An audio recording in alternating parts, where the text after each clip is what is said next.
Hyland Greens Golf Course, located at 10100 Normandale Boulevard, has been an amenity in Bloomington since the late 1960s and was acquired by the city in 1974. This course was once home to 2 9-hole courses and a small driving range along Normandale Boulevard. Today, the course looks very different. City officials decided to eliminate the Inside 9 course to make room for something bigger and better for golf enthusiasts to enjoy. What you see behind me is our new practice driving range. It's just part of the Learning Center. We have a short game area for, say, short wedges, 70, 80-yard shots to an actual green. And we also have a chipping area and a bunker area. The driving range more than doubled in the number of hitting stations. It also went from artificial turf at the previous site to real grass, giving players a more realistic experience when practicing.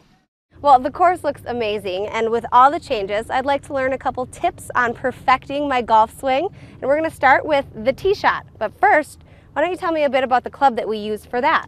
Well, this is a driver. It's the longest golf club in the bag. It has the least amount of loft. It has, interesting part about a driver, what a lot of people don't know, is that it has a bulge in the face, and it's called a bulge and roll. The face actually has curvature from top to bottom and from front to back. Okay.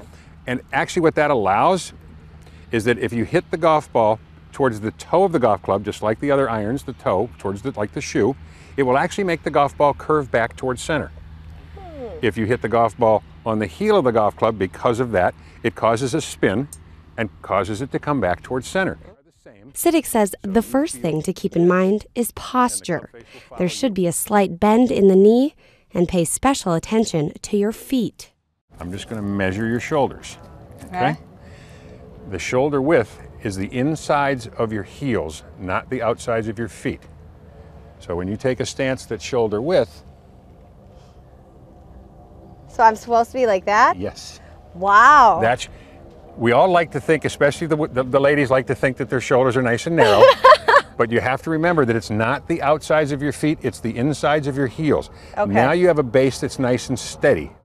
Now that I've got my stance down, Rick and I spend some time practicing our tee shots.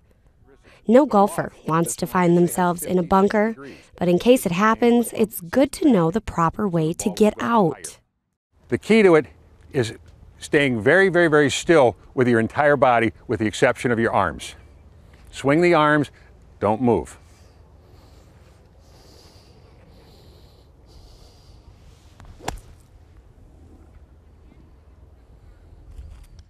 Finally, Hyland Greens' new Learning Center also has a station to practice chipping. A chip shot is a short shot that stays mostly on the ground. Now Rick is going to show me how to chip onto the greens. Instead of this, it's going to be this. Oh, so I'm not moving my wrists at all? None, zero. No wrist. Okay. No wrist. Let's try that again. Right idea. Summer may be winding down, but there's still plenty of time for golf. And if you ask Rick, fall is the best and most beautiful time to hit the greens. If you haven't checked out the changes at Hyland Greens, stop by today. And before you know it, you'll be putting for perfection.